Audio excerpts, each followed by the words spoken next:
Director Kishore Kumar இயக்கத்தில் Sanath, Madonna, Sebastian மற்றும் இமயா நடிப்பில் வெளியாகிருக்க படம் தான் ஹார்டின். இந்த படத்தோட விமர்சனத்தை தான் அந்த வீடியோவில் பார்க்க போகிறோம். மாலை ஒரு ஸ்வை பிரசன்ஸ். இது படம் எப்படி இருக்கு? நான் உங்க விஜய் டாமினிக். ஏன்னுட்ட நீங்க ரெண்டு பேரும் எப்படிங்க?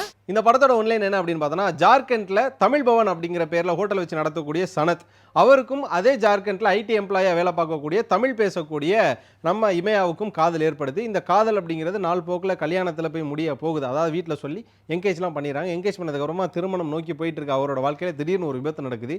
அந்த விபத்தில் அவரோட கடந்த 6 வருட வாழ்க்கையை அவர் மறந்துடுறாரு. ஸோ அந்த 6 வருஷ வாழ்க்கையை மறந்ததுனால அவர் வாழ்க்கையில் என்னென்னலாம் நடக்குது அப்படிங்கிறது ஒரு கதை. அதே நேரம் பார்த்தீங்கன்னா, அவருக்கு இங்கே இமயா காதல் வர்றதுக்கு முன்னாடி மடோனா கூட ஒரு காதல் இருக்குது. அந்த காதல் பிரேக்கப் ஆனதுக்கப்புறமா தான் அவர் இந்த ரெஸ்டாரண்ட்டே ஆரம்பிக்கிறாரு. ஸோ அந்த 6 வருட மறப்புக்கு பின்னாடி அவர் திரும்பவும் பார்த்தீங்க அப்படின்னா மடோனா கிட்ட போகிறாரு. அவர் கடைசியாக மடோனா கிட்ட சேர்ந்தாரா அல்லது இமயா கூட சேர்ந்தாரா, ஹார்டின் யார் பக்கம் போகுது, இல்லை ஹார்ட்டில் அம்பு பாயுதா இல்லையா அப்படிங்கிறதா அந்த படத்தோட ஒன்லைன்.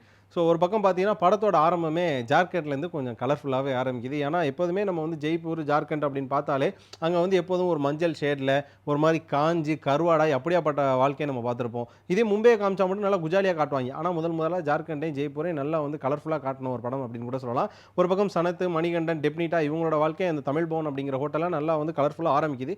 அதுக்கப்புறமா தான் உள்ள இமயா அவங்க வராங்க. இமயா வந்தால் இவங்களோட போர்ஷன்ஸே நல்லா போகுது. என்னடா ஒரு வழக்கம் போல் அதே ஏஸ்தட்டிக்கான ஒரு சினிமாவாக இருக்குது அப்படின்னு பார்த்தீங்கன்னா, வழக்கம் போல் ஒரு ப்ரொபோசல் சீன், அதுவும் பார்த்தீங்கன்னா இமயா கிட்ட இருந்து.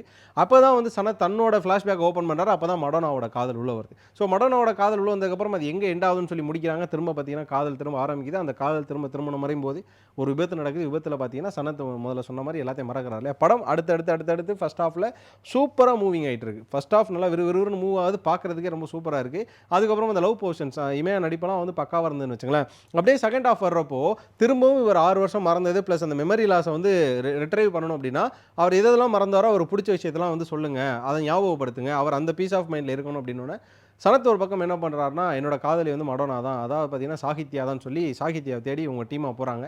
அங்கே போனதுக்கப்புறம் மடோனா அவர்களுக்கு மனசு மாறுது. கடைசியாக அவர் வந்து யார்கிட்ட சேர்ந்தார் அப்படிங்கிறத ஒரு எமோஷ்னலாக ஸ்டோரியாக சொல்லியிருக்காங்க. சொல்லப்போனால் இதோட கிளைமேக்ஸ் தான் மிகப்பெரிய ட்விஸ்ட்டு.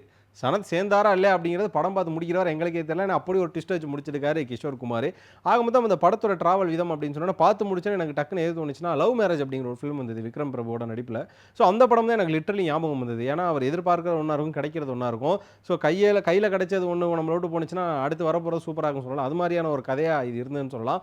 ஒரு பக்கம் சனத் எப்போதுமே பார்த்தீங்கன்னா ஜிகிர்தண்டா, அதுக்கப்புறம் மகான், இது மாதிரி ஒரு கேங்ஸ்டர் படங்கள் பண்ணக்கூடிய ஒரு ஆள். சைடு ஆக்டர், மெயின் ஆக்டர் அதெல்லாம் அடுத்து. ஆனால் அது மாதிரியான படங்கள் பண்ணக்கூடியவர் ஒரு மெயின் ஆக்டராக பண்ணக்கூடிய படத்தில் ஒரு லவ் ஆஸ்பெக்டில் பண்ணுறாரா, அது பார்க்குறதுக்கு ரொம்ப வித்தியாசமாக இருக்குது. ஏன்னா எப்போதுமே அவர் கத்தி கையில் வெப்பன் வச்சு துப்பாக்கி வச்சு அப்படியே பார்த்துருக்கோம். ஆனால் இந்த படத்தில் ரொம்ப வித்தியாசமான ஒரு நடிப்பையும் வித்தியாசமான ஒரு படமாகவும் அவர் பண்ணியிருக்காரு.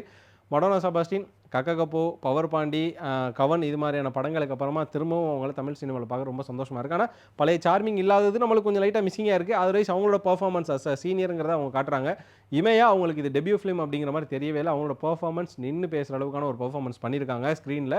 ஏன்னா அவங்க அழுகிற மாதிரியான ஒரு சீன்லாம் வரும். அந்த சனத்துக்கு ஆக்சிடென்ட் ஆனோன்னே அவங்க வந்து சனத்து வந்து கேட்பார், எங்கே சாகித்யான்னு சொல்லிட்டு அவர் மடோனாவை தான் கேட்பார்.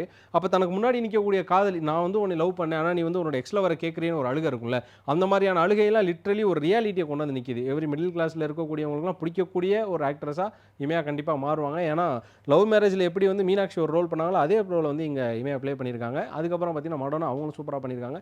இந்த படத்தில் வாட்ஸ்அப் மணி, நம்ம மணி இருக்கார்ல ஆக்டர், அவரும் பார்த்தீங்கன்னா ஒரு ஃப்ரெண்ட் ரோலாக எந்த இடத்துலையும் ஓவர் ரேட்டடாக ஏறாமல் ரொம்ப ஆத்மார்த்தமாக ஒரு ரோல் பண்ணியிருக்காரு. ஆக மொத்தம் இந்த டீம் ஒர்க்காக அந்த படம் சூப்பராக வந்திருக்கு. என்ன ஜெய்ப்பூர்லேருந்து ஊட்டி வரதை கொஞ்சம் ஏற்றுக்க முடியல, இவங்களுக்குலாம் வாழ்க்கையில் வேறு பிரச்சனை இருக்காதாடா அப்படின்னு நம்ம யோசிக்கிற வச்சிருக்காங்க. ஸோ அந்த படத்தோட பாசிட்டிவ் நெகட்டிவ் அப்படின்னு பார்த்தோம்னா, முதல்ல பாசிட்டிவ் இந்த படத்தில் இருக்கக்கூடிய கேஸ்ட் அண்ட் க்ரூ, சனத்தாக இருக்கட்டும், அதுக்கப்புறமா மடோனாவாக இருக்கட்டும், இமயாவாக இருக்கட்டும், அவங்களுக்கு அப்பா அம்மாவை நடித்தவங்களாக இருக்கட்டும், இவங்க எல்லாருமே அவங்களுக்கான ரோலை எங்கேயுமே ஓவர் ரேட்டட் பண்ணாமல் ஓவர் ஆக்டிங் பண்ணாமல் லிமிட்டாக பண்ணியிருக்க ரொம்ப அழகான ஒரு விஷயமா இருந்தது. அதுக்கப்புறமா அந்த படத்தோட டிஓபி ஜெய்ப்பூராக இருக்கட்டும், இந்த பக்கம் ஊட்டியாக இருக்கட்டும், ரெண்டையுமே காட்டின விதங்கள், அந்த ஃப்ரேம்ஸ் இருக்குல்ல, அதெல்லாம் லிட்ரலி சூப்பராக இருந்தது. அந்த லாங் ஷாட்ஸ்லேருந்து எல்லாமே பயங்கரமாக இருந்தது. அன்வான்ட் ட்ரோன் ஷாட்ஸ், அன்வான்ட் இந்த ஜிம்மி ஷாட்ஸ் எதுவுமே இல்லாமல் ஸ்டாண்டர்ட் ஷாட்ஸ் எல்லாமே காமிச்சிருக்கிறது. கலர் கிரேடிங் எல்லாமே சூப்பராக இருந்தது. எடிட்டர் இந்த படத்தை பயங்கரமாக ஒர்க் பண்ணியிருக்காரு. ஆக மொத்தம் டெக்னீஷியன்ஸ் இந்த படத்துக்கு நல்லா ஒர்க் பண்ணியிருக்காங்க. இது இந்த படத்தோட பாசிட்டிவ். நெகட்டிவ் அப்படின்னு பார்த்தீங்கன்னா, செகண்ட் ஹாஃபோட லேக் அப்படிங்கிற ஒரு விஷயம் நம்மளுக்கு இதுதான் தெரிஞ்சு போச்சு. திரும்ப அதை பண்ணி நமக்கு திகட்டுற மாதிரியான ஒரு விஷயத்தை லைட்டாக அங்கே திணிச்சிருக்காங்களோ அப்படிங்கிற ஒரு விஷயம் இருந்தது. அது மட்டும் லேகை குறைச்சிருந்தா இந்த படம் வந்து ஒரு நல்ல படம்.